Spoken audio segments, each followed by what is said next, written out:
All right. Well, first of all, I want to welcome everybody that is here. And for those that have not been able to make it, we hope that you get this information and that the Leschi Community Council and our neighbors can get started on something that we believe that is extremely important, especially when the winter months come up and we've had trees fall and other things that have happened. This particular PowerPoint presentation is actually made by Ann Forrest. Many of you may know her. She is part of the Seattlepreparedness at gmail.com. Her and Cindy Barker are like the twin duos. And so they work together on this. And we basically, since I've been part of this, I have been teamed up with the Madison Park emergency hub down in Madison Park. And so we've gone through a lot of the scenarios. We've gone through their boxes. We've actually done real live run-ins to actually simulate the actual disaster preparedness. And so basically what we're going to do is we're going to go through the slides and of course if you have any questions along the way, just let me know. But as anything else, any type of disaster preparedness starts with your neighbors. And so the big thing that we have to realize is that we really need to, as a council or as individuals, start having these conversations with your neighbors. The best thing that we can do is to be able to do that because your neighbors are the ones that will make this possible. Our neighbors will make this possible. And so the conversation has to start there. We did have a conversation up here on 32nd and Charles. Mary is her name. She and her husband live in the area. And so they had their neighbors that are next door to them come out and got a chance to meet them. I was hoping that some of them would be on the call tonight. They may have been part of that bunch that tried to come in earlier. So I'm not really one to read slides, but I will go through this. Being prepared for an emergency begins with the hello. We talked about that. We talked about the neighbors are support system for the disaster. And we have to be able to plan and be ready together because we don't know. And I think that the way the neighborhoods have shifted demographically and just overall, there are a lot of new people that have moved into the community that we are not acquainted with. I know in particular in my neighborhood up here on 32nd and Lane, right off of 31st, there are a lot of people that have moved in, and a lot of them are homebound. They don't come out much. They have their yards done by other people, so you don't really get a chance to meet them. I have been trying to get around and talk to people just to get a chance to know them. I wave at them and stuff like that. So I'm going to keep moving. So there's several things that we have to kind of be aware of. I think that they also should have downed trees on here, but they don't. They have fire in the neighborhood. They have down power lines and earthquakes. The myth is that we will get help immediately. And unfortunately, if there is a natural disaster, we will have to fend for ourselves for at least, I would say, and most of the Cindy and Ann agree that it would be at least a week before we could actually receive any kind of assistance. And so it's very interesting that that it's going to take a week. And so there are several things that, again, we still need to hammer out as a community council. And as I go through this, we'll kind of talk about a little bit more about that.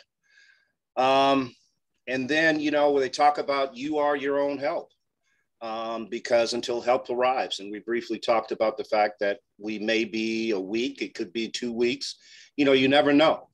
We just don't know what the catastrophe could bring. And so we know that there is approximately 800,000 people living in Seattle, and that's including tourists. There are 200 first responders on duty at one time. That's including the police, firefighters, ambulance, and very few of them live here. And so that's interesting in itself. So if there's a natural disaster, I would be safe to assume that that would cut down a lot of the first responders. We're kind of lucky because we do have the fire station right down the hill off of Jackson, Empire. I'm not Empire, but Martin Luther King and Jackson. So the fire department is close. But other than that, the local police station is, I think, the only one that I know of that's local close to us is up on 12th. Is there one closer to us in the Leschi area? I don't think so. I think 12th is the only closest one. 12th and Pine. I'm sorry? Oh, 12th and Pine, I think. Yeah, 12th and Pine, yeah. And so again, it goes back to the idea of neighbors helping neighbors. Each one of our neighbors that live next to us, some of us who have lived in the area for a while, you may know people that are in your neighborhoods that might be doctors, they could be carpenters, they could be teachers, they could be daycare workers, and the list goes on. But these people are essential to us knowing who's available, because when we do have an opportunity to set up this emergency hub, it's going to be important for us to have those people and to know how to contact them. And so we talked about once before down at the Madison Emergency Hub, we talked about block watches. Block watches used to be a big thing at one time in the areas, and I don't know, but they've kind of faded off. I think that it's very crucial that we start those again, whether it's just in a 1 block radius at one time or 2 block radius. I think it would be important for us to go ahead and establish some kind of network system that is just in your close vicinity. And then as we get those lists from each neighbor or the block captains, then we can go ahead and start sending this information out to the individuals that are part of those neighborhood block watches. So if we look at the preparedness pyramid, we're going to start with you and your family, because that is the immediate thing that needs to be done first. It is important that you and your family are safe and that you have established some kind of safety mechanism that would allow your family to have the necessities for them to survive a natural disaster, earthquake, whether it be down power lines. I think we just went out of power, matter of fact, didn't we? It wasn't that long, but it was almost 2 days. So, you know, just those simple things might come in handy for us to know. And the other one is as we go up this pyramid, we need to know about you and your immediate neighbors.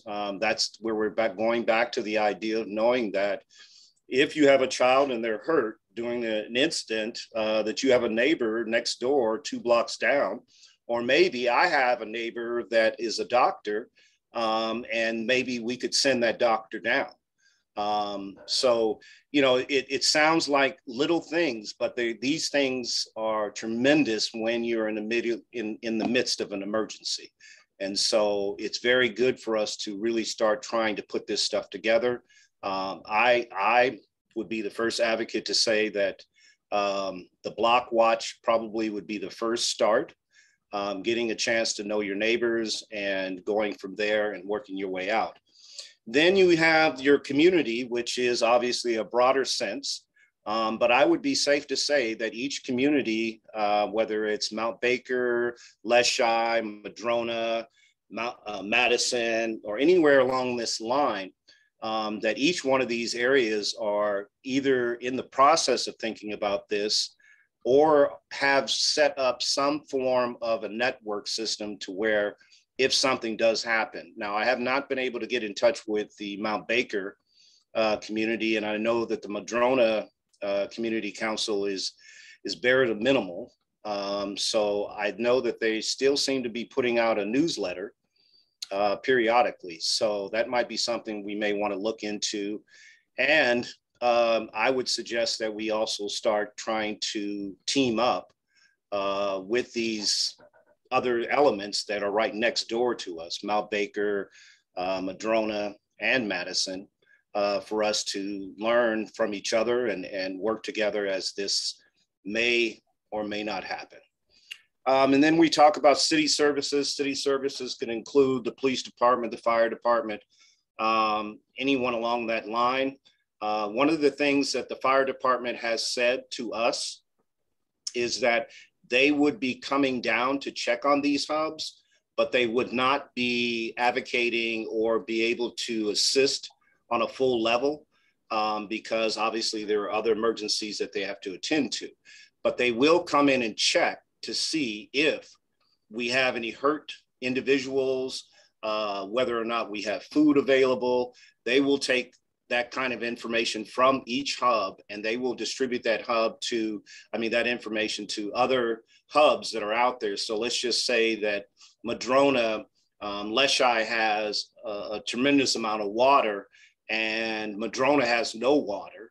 The fire department will translate that information over to Madrona and let them know that they could possibly come over to Leschi.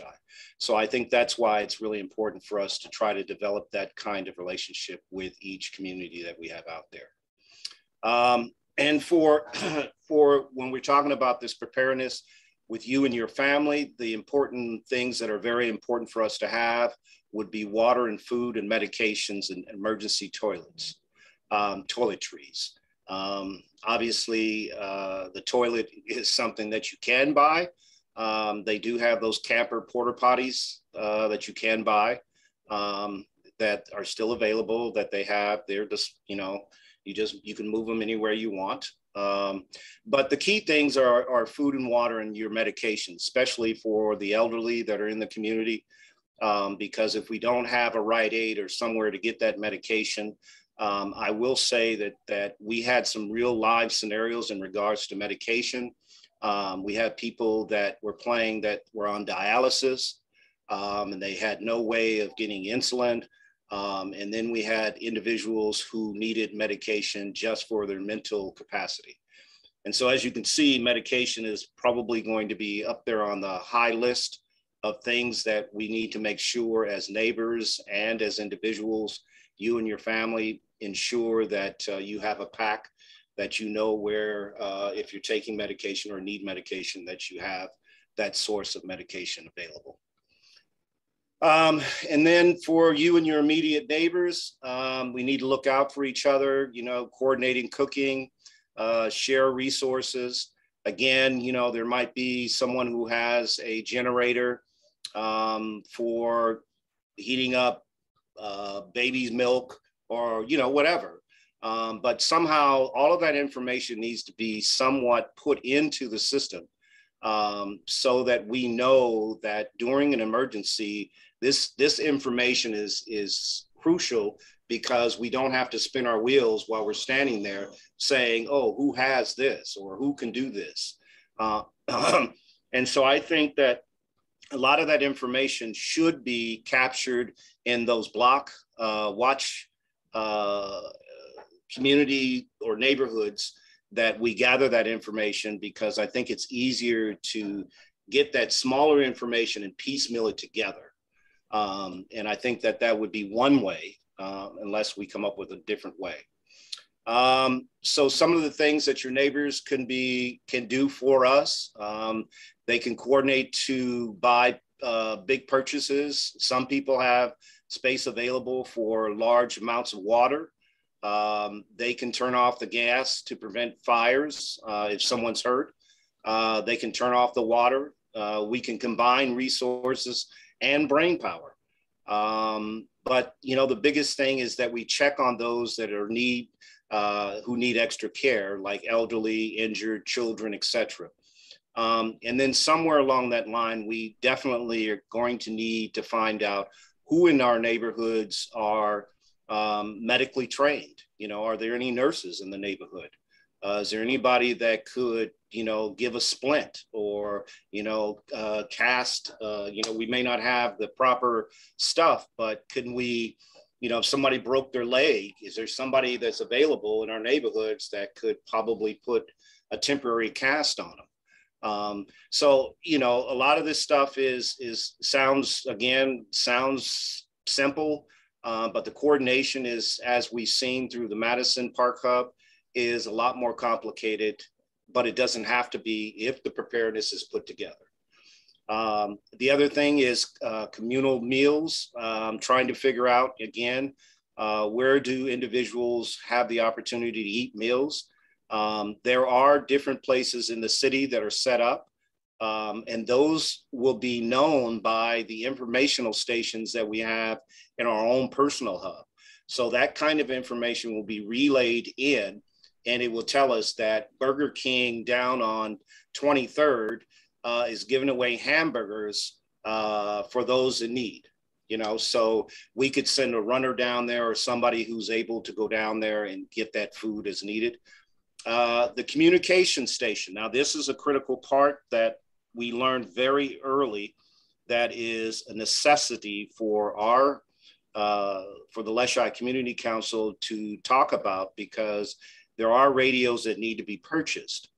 And we do have Bob, who is doing the Madison radios. He is like the to-go guy.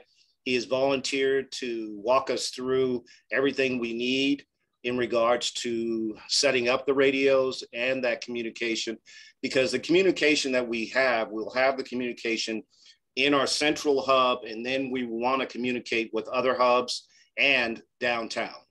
Because if we're not communicating with downtown, then we don't know what roads are available or what's actually going on out there. So we really need to be able to get those radios and monitors, things that we know that we need, absolutely. Cleanup, obviously, where there has to be some kind of form of cleanup, because you can't look like the homeless encampments down there. We have to be able to tidy up and make sure that we keep our place clean. And the biggest thing is what I talked about earlier, is that everyone has a skill. Everybody has something that they're good at, and we really want to home in on those skills. And I know some people may say, oh, well, all I do is knit. Well, you could knit socks.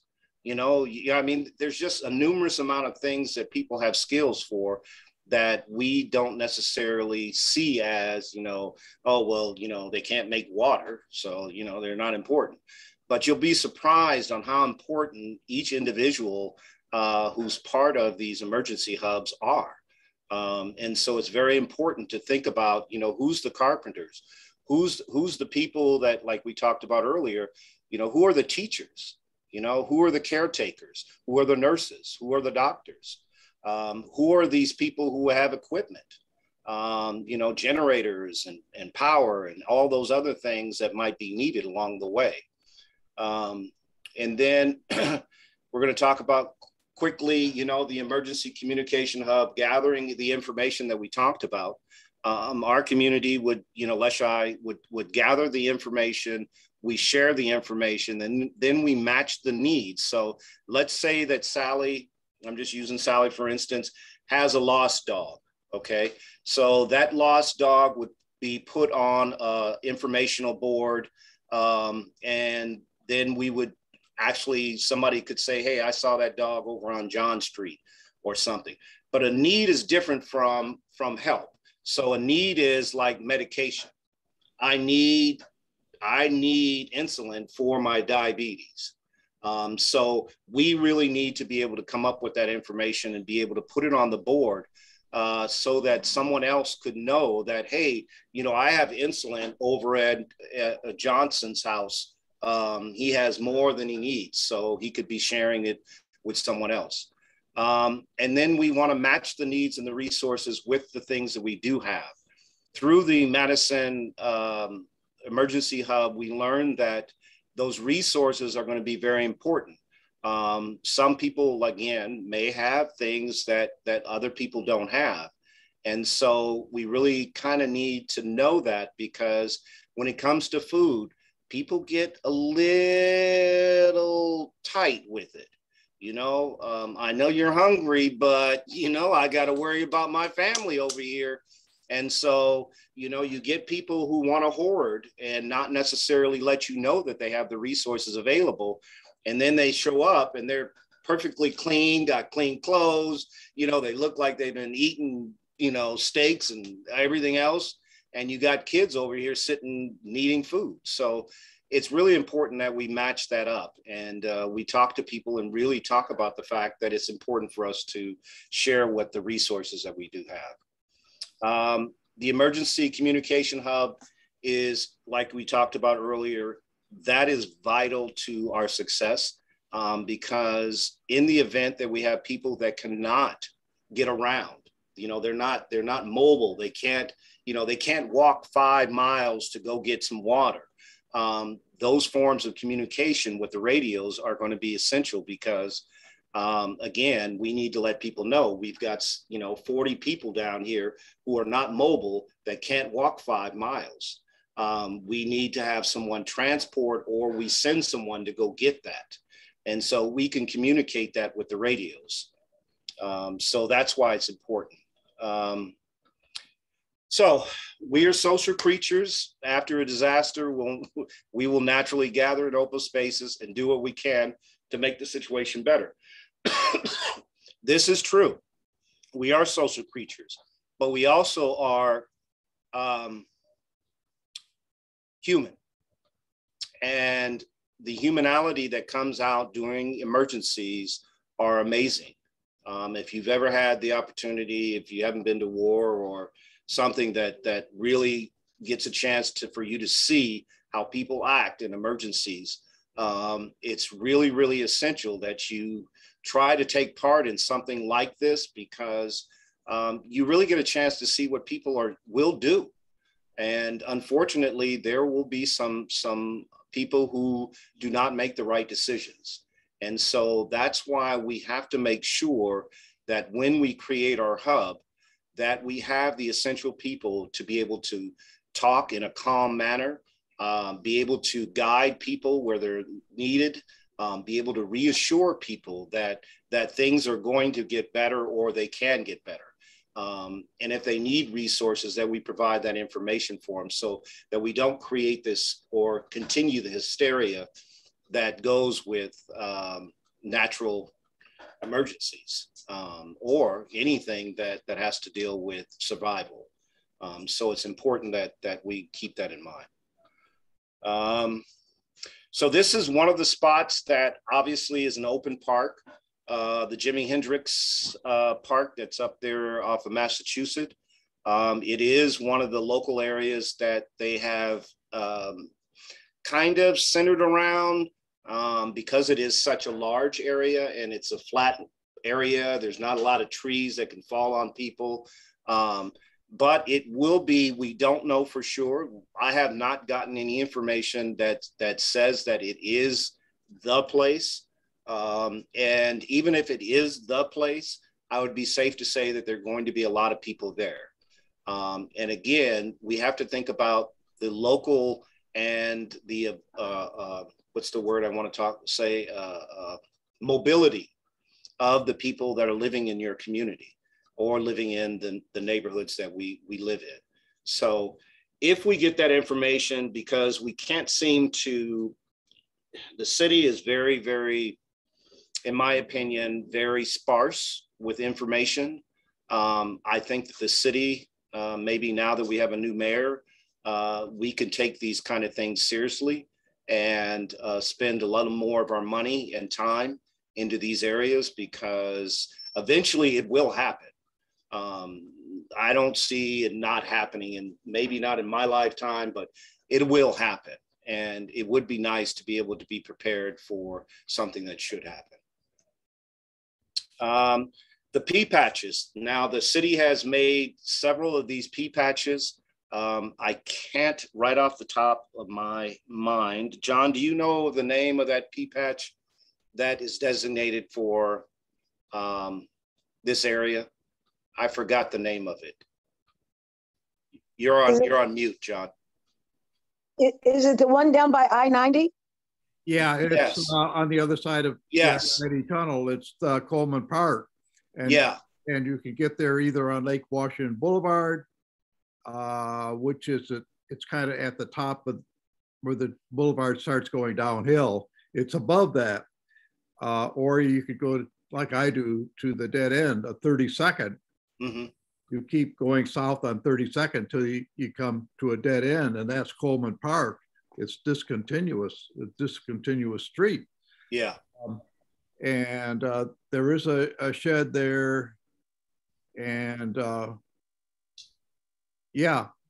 the best of my knowledge, that's our hub. That's trying to be the central area for information and resources that has been assigned to this thing. Yeah, and I have not been privy to know if they have actually got a box of resources that are needed to actually set up a station. So I haven't had the opportunity. I haven't heard anything from that particular area. I don't even know. I'm going to have to get with Cindy to find out who actually specifically is in charge of that, so that we can have that information. And even if they are, I would be safe to say that there are going to be people that go there. So I think that it's still privy to us to go ahead and still set up our station, so that we can, with communication, the radios, we can get in contact with these individuals to find out whether or not we have resources or if they have resources that we need. It's easier for us because now you're not moving too many people into an area that may or may not be safe. And so, go ahead. Lawrence, this is Diane. I would suggest you visit that, because my memory is, and it's been a really long time since I've been there, but it's very hilly, surrounded by a lot of trees. It's not a flat, and it has all of the beds, the raised beds that a friend of mine has a pea patch in there, a box in there. And it in my mind right now, that would not be conducive to a place that you'd want to be, in the middle of trees and on a hillside. But that's for somebody else to make the final decision. But I would suggest you visit it first. Yeah. And then if it's not a spot that will work, we have the Leschi market. And as you were talking, I was thinking, I said, well, heck, we got the Leschi market, we got Blue Water, we got Daniels. That's food, that's water. Maybe we should set up some kind of emergency fund or get the city to give us an emergency grant. So if we have to go in and buy that stuff, they'll have it. Yes. Talk to Joseph and get that all lined up so he knows to lock the doors and be expecting us, kind of thing. Yes. So anyway. No, that you're right, Diane. That is the perfect scenario, and I would support that. And I really believe that would be part of our plan, to utilize that for a resource and to write the city for a grant. One, to get the box itself so that we could have that ready and available, and utilize some of the resources that are down there. The only caveat is that one of the suggestions that we also need to be aware of is that we also have to have what we call another jump off place, just in case that one place is not secure. Right. So it's nice to have just one spot, but we should also be thinking about alternate spots too. Mm-hmm. So with that in mind, I think that the Leschi area down there would be nice, but we also have to think about people who may not be able to get down there. Right. So those are just little things, but those can be really worked out and smoothened, mm-hmm. by having the proper radios and runners that could go down there and get the information that's needed. So I don't see that. I mean, I think that would be an ideal situation for us to set up. And they talk about boundaries with the tennis court and all that. I'm sorry. Did they talk about boundaries? Because my first thought was, what are the boundaries that the Leschi community block preparedness group, what are the boundaries that they would have to worry about? Or, and I was thinking, well, maybe we could start with like a something in the Leschi news or something to go to whatever areas, zip codes we're responsible for, and tell people, you know, here's Diane Ramsey's number or email address, feedback, your name, your interests, you know, just put together what we need to know from people. Are you a doctor? Are you a nurse? And just put it out there, and then start there to figure out what the boundaries are and who all these people are. In the meantime, work on, you know, the other things that have to happen. But then we kind of get a handle for how big this is going to be. Well, and that's something that we need to go ahead and determine. Leschi area is a large area. So we would have to look at that and make a determination of how we'd want to look at that and how we'd want to do it. I still think that it starts, the overall umbrella should be that what you spoke of. But I think that we also could start with an easier way where we just go to our neighbors that we currently live in, gather that information first. And then from there, we kind of put that roadmap together. And then we can start putting out in the Leschi news, which we still could do, put out that kind of information like, you know, hey, who's this, who's that? But I think that if we start with our local neighbors that live right next door to us, and just go ask them if they're interested, and most of them will say yes. You know, they're going to want to know more about it, and then we can actually have some assigned. You know, maybe once a month we talk about this as a community. You know, somewhere along this line, how do we get this information out and have people participate? Because I know at the last meeting I had up here on 32nd, there were several people that were highly interested in it. And I know that they would be interested in participating. So I think that's just something that the council and all of us as members need to go ahead and finalize and try to figure out how we want to set this up. Yeah, I have an alternative to what Diane is suggesting. And that is Leschi School. Yes. Tremendous amount of access for a large area, and a big building with a lot of potential for shelter. Yes, and I would agree with that. I would agree. A lot of parking put right there. And I think, John, you're 100% right. I think that that's just a coordination thing that we'd want to do, to coordinate with the school and try to figure out how we logistically wise could do that. If not, we can just use the open that area down where the play field is, you know, where that flat play field is. They used to have a cover. Is that still open? You know, we used to play basketball underneath. There's a building there, but as far as I know, it's still a covered play area. Yeah. It's just a fabulous resource for us. I think there were some legal problems that forced the city to go to pea patches instead of schools. I think just about all of us would have wanted it to go to schools. Yeah. Well, maybe in the new administration, we could ask the question again. Yeah. Well, and that's what, and I think that that's just a coordination and talking to them and seeing where they stand. Get to the state legislature too, if there are things that have to change. And because what you got me thinking about was, why don't we have a big source of water? Big tank. You just keep it filled and change it over time. That's the most basic thing. Who knows what kind of heating fuel we'll have? I mean, electricity could be disruptive. Even our natural gas could be disruptive. So maybe we're not able to heat. You got to figure that one out too. Right. And if there's only one place to heat, if you could take the heat just one place, well, that school is a pretty nice place if you could heat that or part of it. They may have a generator, John, who knows? Yeah. Yeah. Only that would be the thing. Yeah. So is it unreasonable to think there could be two places? Because I'm down here at the bottom of the hill. And I can tell you very seriously, it would take me 2 days to hike up to the top of the hill, even in an emergency. We might have to work a shuttle system into that, have little shuttles, and maybe we can do that on a volunteer basis. Okay, John, I'll expect you about 30 minutes after the disaster. Call me up.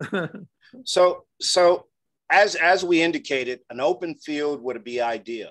Obviously, this is showing a parking lot. We talked about Leschi being obviously a great place for us to set up.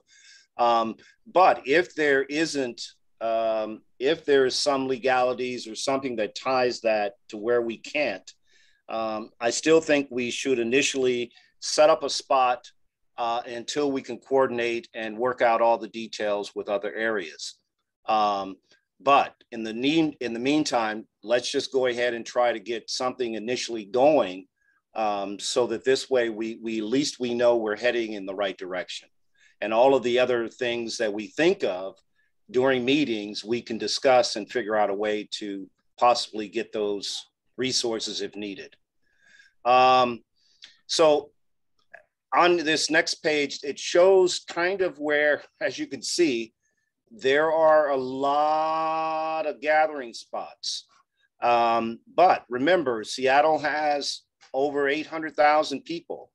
And so even though they look like they have a lot of gathering spots, I cannot personally tell you that all these gathering spots are official spots, because there hasn't been an emergency.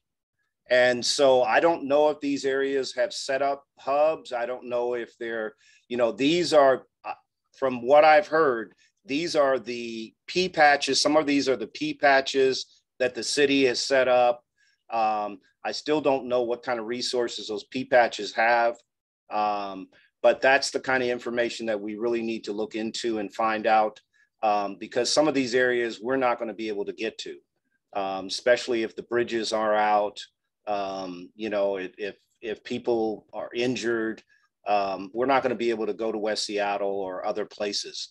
West Seattle, just caveat, West Seattle has a fabulous emergency hub program that they have set up over there in West Seattle. It is an ideal, if you have an opportunity to visit their emergency hub, they have their website, and it's just a lot of good information for people to know, and it might be the same information that we want to put on ours. These are the lock boxes that they have at most of these hubs. In this lock box, you carry a lot of essential items. In these, you have tables, you have informational information that's needed. And basically, this is just primary stuff for us to set up the hub. It's not, it's not food or water. It's just information for us to set the hub up so that the hub actually has a starting point and where people know where to come to. But this lockbox is essential because anybody and everybody, even though normally we try to give the keys to those that are participating, but we never know who's going to be available and who's not. So the accessibility, this one is obviously next to a tennis court. This would be ideal for down at the Leschi area. There is a tennis court down there. What I do like about the Leschi area right now is that no one has discussed bathrooms other than having something at home. And so the Leschi area does have that bathroom, which may or may not be handy, but at least there's some place where people can go to change and do other things. Are you talking about the bathroom at the dance studio? No, in the park. Madrona Park? No, Leschi. Leschi Park. South of the market, there's another bathroom? Yeah, there's a bathroom right up on right as you walk up the hill going west. Oh, then I should have kept my mouth shut because nobody knew about the one down there at the Madrona Park, huh? Yeah, no, the lesser one that has the swing. It's next to the swing set. Okay, got it. Okay. And there is one, in case anybody is down here with me, at the dance studio, the brick building down there. There's showers on the water side, and the bathrooms, ladies and men's, are on the street side. Oh, see, there's a resource. I do want to put, I hung it in the chat. I do want to put a plug in though for these classes. One of my neighbors has been taking the disaster preparedness class, and there's a lot of education about, you know, Lawrence, you keep saying you can't assume, like you can't presume that those would be functioning. And Right. I was really impressed. Yeah. I will say toilets, it involves 2 buckets and Right. explains the system and the city system. Yes. So I just wanted to bring that up because I personally am going to reach out because I actually think that both this level setting, Lawrence, and talking about what the Leschi Community Council can do to facilitate that higher part on the pyramid, Right. but that individual readiness, Yes. my neighbor really reinforced that. I was really impressed to hear how knowledgeable she was from this. It was really approachable. They also record the classes, so if you can't Yes. attend, you can actually watch them later. Yes. So just putting that plug in. I gardened with her this weekend, and I got so much helpful information and was like, okay, I need to learn more. Yeah. And you know, there, like you said, there is a lot of information out there that is available. And so we don't have to try to do this on our own. There is a lot of information that we can utilize for us to go ahead and set ours up. And that's why I've always suggested that people, you know, go to one of these, you know, West Seattle, go to Madison, go to these places where I currently know that they have them set up, and take an opportunity to actually go through it with them, so that you get a better idea of how this works and really, you know, participate, because the life we may save may be our own, you know. So we just need to be aware, but I do believe that where it starts is at home. So you really need to really start thinking about some of the things that need to be taking place at home. And right here, we're talking about the hub mission: gather and share information. And that's really what the hub is really about, so that we can get the resources and match the needs of the people in the community that are currently going through some circumstance that they need help on. And so that's the primary thing for the hub.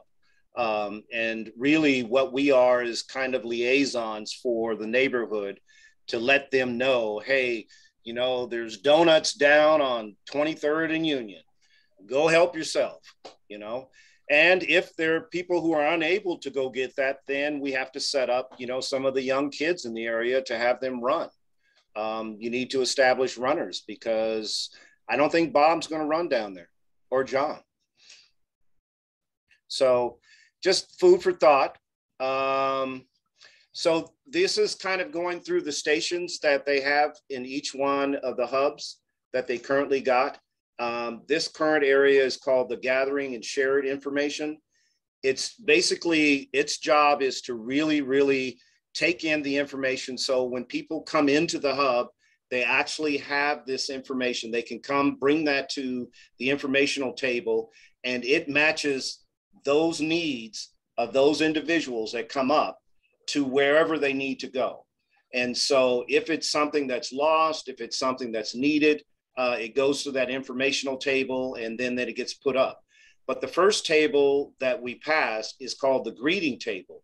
And that greeters table, they have actually paperwork that they actually fill out. And that paperwork is utilized for us to go ahead and know and point where we want that information to go to. And so it's very important. So we talked about matching needs and resources. So this is kind of like that informational area. They set up an informational area, and these little they made, like, you know, when you put your shoes in, they're using those right now.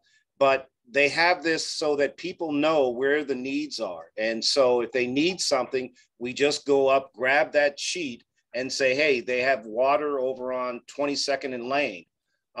please, if you can't go there, we'll try to figure out a way for people to get there. Again, matching needs and resources. The difference between a have and a need is pretty self-explanatory. You come to the hub and you say, I have 15 tarps that could be used for people to stay out of the rain. We can get them set up. And so that would go over to the have informational side. And then if people need things, obviously we come in, they say, I need a tarp because my roof is leaking. And then we match them up with that particular need. Lawrence, Same thing. A quick question. Are the have side of that equation, is that identified in advance, or is that identified as this disaster unfolds? It's identified as the disaster unfolds, although it can be determined if we work with, like you said, Leschi market. So there are certain things that we could have specifically set aside, water obviously being one of them. But there are little things that we don't necessarily are able to have available, like this one slide showing diapers. We don't know if Leschi market carries a large quantity of diapers, but, you know, if someone came up to the table and say, hey, you know, we have diapers available if anybody needs them. So that's when it becomes the haves, the resources. That's where we're talking about people sharing their resources with what they have, so that we can get that information and then put it up. Would Walgreens, Amazon Fresh, would any of these businesses around the area be included in our Yes. outreach? Yes. We would want to coordinate with them to find out what they would be willing to assist us with. We would tell them exactly what we're doing. Most of these stores are pretty equipped with knowing that these things are taking place. And a lot of them will be supportive in the fact that, you know, they don't want looting. So they prefer to have people come up and ask, you know. So it's better if we could figure out some kind of system with them, because somewhere down the line, you know, things get crazy. So we would hate to have a resource sit up at Walgreens and only had to have it looted and all the water's gone, you know. So there's always secondary sources that I always suggest that we have secondary sources and third sources of resources just in case. That's just my suggestion. Thank you. Yeah. And then then we also, you know, we go into lost stuff. People have lost a child, they've lost their puppy, they've lost somebody that they care about. And then we put that on the informational board. And then if it's found, we obviously match that up with the individual that lost the puppy or individual. Obviously, have and needs are very important. You know, if you got neighbors, again, this one just happens to be, you know, carpenters or people that can fix broken windows, things that can keep things safe for people that are still in their houses. You know, those are the important things to keep listed, that, you know, hey, Johnny has offered his services to anybody in the neighborhood that needs help with repairs or anything, you know. And at that point, it's not about money, it's about the help. And more people are learning that, hey, I'll feed you if you could close my windows up from the wind blowing in on my kids. You know what I mean? So, and then, you know, the biggest thing also is having a volunteer area. You know, we're going to need volunteers. And this, again, goes back to the neighborhood conversations that we have with our neighbors, and talking to them and just letting them know that, you know, hey, I hear that you're interested. Would you be interested in coming to get more information, so that if you do volunteer, you'll know exactly what particular area you want to help us in, They don't need to be at every last event, but it would be nice to be able to have a phone tree to call people and say, hey, could you come down because we need volunteers to go take soup to Mrs. Johnson over on 14th. So those are important factors to consider too. And we talked about that everyone does have skills. And so another area is the educational area. This is going to be important because we do have people that do not necessarily speak English. So there are signs out there that allow us to speak to individuals that don't speak English. And it's a form of sign language. So you can point to a particular, or have the individual point to a particular thing that they need or they're trying to say, and it kind of guides us down the road to giving them the assistance that they need. Unfortunately, we can't carry cards that have every language out there. So we found that these cards that are kind of like for people who are deaf are some of the most appropriate cards at this point for people that don't speak English, because it's easier for them just to point to a home or electricity or water. I need water. Whereas if we do it in languages, we'll be there all day trying to figure that one out. So, but the educational area is to be there for, you know, because obviously, depending on how long the disaster lasts, we obviously want to find out who our teachers are, and obviously who are, you know, daycare or people that can watch the children and keep them safe. The educational line area also lets us know where the down power lines are, the trees that have fallen. They also let us know what bridges are not available. Hey, don't go down 32nd. There's a gang of people down there. We don't want you walking in that area. You know, so that informational area is very vital to people's health and welfare. So it's a very important area that we have to monitor and keep going. Again, the hub's mission: gather and share information, match needs and resources, organize volunteers, and educate. So the next steps for us, obviously, is to work on is our to-do list. We need to do a couple of things, and one of them is we can get training. Cindy is always available for us. She is more than willing. I think that if we do it, we can do it online, but there's nothing better than trying to find a space where we could actually have an open meeting and actually physically talk to people. You know, I love Hollywood Squares, but you know, sometimes it's best if we could actually do this in person.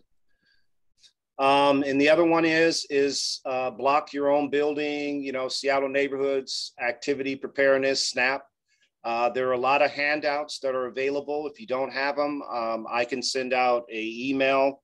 It's basically Seattle Preparedness website, and they can give you all of the information in regards to handouts, signs, everything that we would need to set our hub up. They have it available. It would cost us to get a grant to blow up things like a map of the area so that we could tell people not to go down this particular road. The areas that are quarantined or whatever areas the bridges are out. So we would need a large scale map of not only of the Leschi area, but actually of the city area right now. So that would be a necessity that we would have to have. They do have maps on there, but those maps are like 8.5 by 11. So obviously you can't write anything on those. So there are certain things that our request would be necessary for us to go ahead and put the grant together and ask. I don't see any reason why it can't be possible. Other hubs have done it. So it's just a matter of us sitting down and deciding how we want to do it. There are some things that have already taken place. The reason why on November 10th, there is a rapid exit class. What would you grab if you could safely, as you leave your house for an emergency medical or fire? They have not put out this information of where it's going to be. And the reason why they haven't is because they are still trying to establish it. So as soon as that information is available, then they will let us know exactly when and where it would be possibly be. Obviously, the 10th is coming up pretty soon. So hopefully that information, and I can get in contact with Ann to find out. And I just want to plug in here that Ann also offers survival classes. Those survival classes are based off of not having the resources available, and they teach you different scenarios about survival techniques. So at this point, I'm happy to answer any questions, concerns, or anything that we should try to think about that this brief presentation hasn't covered yet. I'm all in, as you can see. I'm pretty stoked about this. Although my kids are grown, I am a firm believer that preparedness is an important skill, and it's a necessity because, again, I'm going to refer back to my training in the military, that if you're not prepared, you will be amazed on how people act. And so it's very vital, important information that you and your family are safe first, and that once we get these neighborhoods, our next door neighbors, and we start connecting the dots, and we start creating our own database per se, and then the determination of how large are we going to make this? You know, are we covering all the way to the skirts of Mount Baker? Do we cover all the way to the skirts of Madrona? Those are things that we probably should talk about. And right now, I know we're not going to have the answers, but I think somewhere along the line, we should probably, as a community council, put this in a newsletter and try to figure out where we could possibly have an open forum and discuss this as a community. That would just be my suggestion. Yeah, my first thought is your presentation has been really top notch, and I just wish that did we record it? Because yes. This would be great to get around. You did. Yes. Yeah. This is fabulous. I think you should be chief coordinator for disaster communications. You've been so thoughtful in this and so clear cut. Yeah, thank you. Yeah, it was excellent, Lawrence. And I'd like to suggest that we do put something in the community, the Leschi News, with the link to this recording. Yes. And then I'll send emails to my neighbors, because I know all of my neighbors, north, south, and west of me, and have them watch it, just to have them have the information. So. Yeah. Well, and I think, you know, again, I know I'm going to hammer this home over and over again, but that's exactly where it starts at, neighbor to neighbor, and then it works its way outward. And then as a community council, I think it would be highly behoove us to figure out how we could bring this in and develop the hub itself. And I, again, think that you don't have just one primary source, you have a secondary source in the event that that first resource is knocked out. Because there's nothing wrong with having two hub boxes with information to allow people to set up these kind of hubs. So I would propose, again, that we figure out a way to, one, get it out, as Diane was talking about, and John, we need to get it out. Somehow get it out to the communities, the next door neighbors, and get them to understand the importance. And I think people already understand. I mean, you watch your news on a daily basis and you see hurricanes take out blocks and blocks of people, you know, you see floods, you know, you see all of this stuff take place. So this is nothing abnormal to us. So I just think it's just the coordination that I've learned is the biggest hurdle, is the coordination and trying to gather people up. People will participate, but they want to participate when they know it's up and running.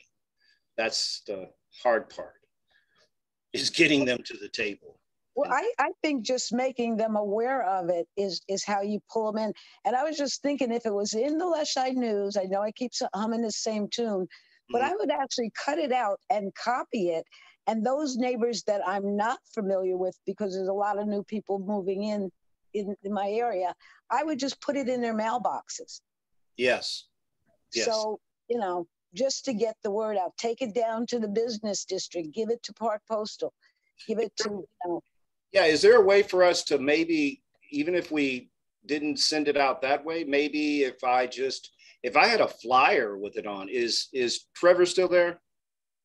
Even if I had a flyer with something that I could just put in the neighbors' mailboxes, which would give them a link to this presentation, and just allow them to get that information, I'd be more than willing to walk this area and drop it in their mailboxes. Yep. Is that something we could come up with? Just a simple flyer. It doesn't have to be anything extravagant. We don't have to pay anybody to create graphics or anything. Just simple emergency preparedness, Leschi Hub. Zoom in on this link. Yeah, we used to do a lot of that flyer thing. I know Jim Snell and I have walked many blocks in the neighborhood. Yeah. I think that would just be done that before. It's just a matter of getting the people out who will do it. It's not an easy area to do this, because people have these steep steps going up to their houses in some of these areas, and that you can get exhausted really fast, and we're not getting any younger. But you just go north and south. Yeah. North and south. Don't go east and west. Just go north and south. That's straight lines. It's so compelling that we need to us. Yeah. That we need to prepare for a disaster. But I'm not sure how much it is on people's minds. Yeah, that's true. Well, and I think that's, again, I still think it's those that have it on their mind. I think it's kind of a double-edged sword.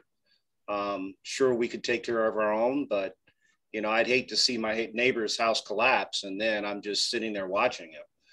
So I would at least want to put out that information and give them that opportunity to know that, hey, this is what we're trying to do. We'd love to have your help.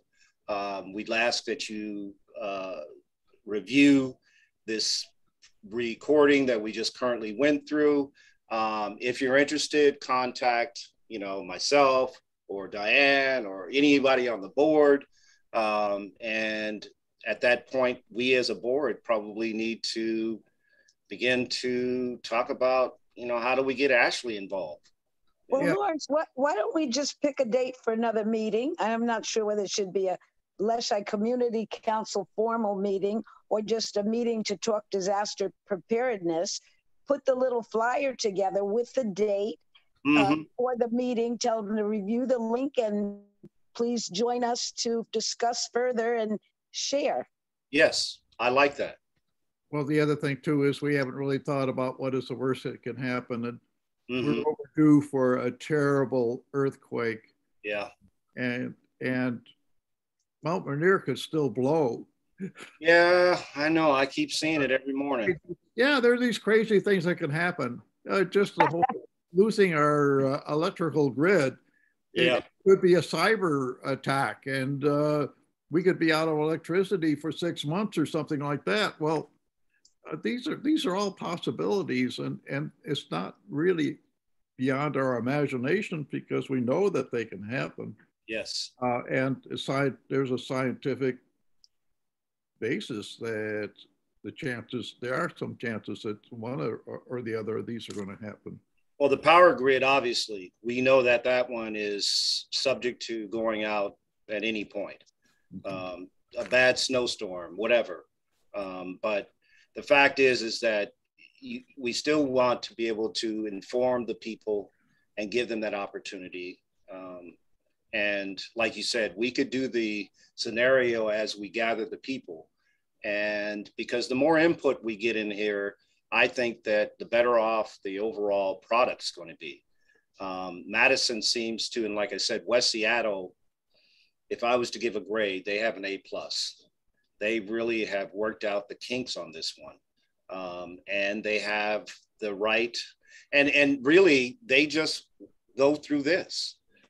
So it's not like they're doing any rocket science. They're just following the standard setup, and they've coordinated the people, and they go through the scenario on a regular basis because training. Well, I have theories about all sorts of things, and my theory is that Madison has more engineers than just about any neighborhood. Yeah, that's probably true. And that's what engineers think about. Yeah.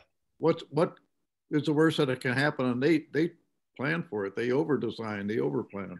And in terms of a disaster, there's no such thing as over planning. No, but we still want to remember the KISS program. KISS? Well, yeah, you got to cover the basics. You want water, you want basics, sanitary conditions, you want shelter. Oh, I see. Yeah. Well, I have my bucket, so I'm good. I have way too many Lowe's buckets, so I don't have to worry about it. But I just, again, I want to thank you guys. And if there's a way, I think I agree with Diane that if we can get a flyer put together with basic information, asking people to maybe show up to just a regular Leschi emergency hub meeting. I mean, that's all it has to say. That'll work. And Lawrence, do you have my phone number? No, I can get it if you want to email it to me. I'll just give it to you. Oh, it's not a secret. Oh, okay. I didn't know if you wanted Trevor to have it. Yeah. No, Trevor knows all my business. The other thing is, we do have this wonderful resource with the. I forgot Mahadi. Yeah, absolutely. The Central Area Senior Center is open for business. Yeah. I had an exercise program there in the dining hall just this morning, but maybe we could have the meeting there. That's a real chance that we could meet over there.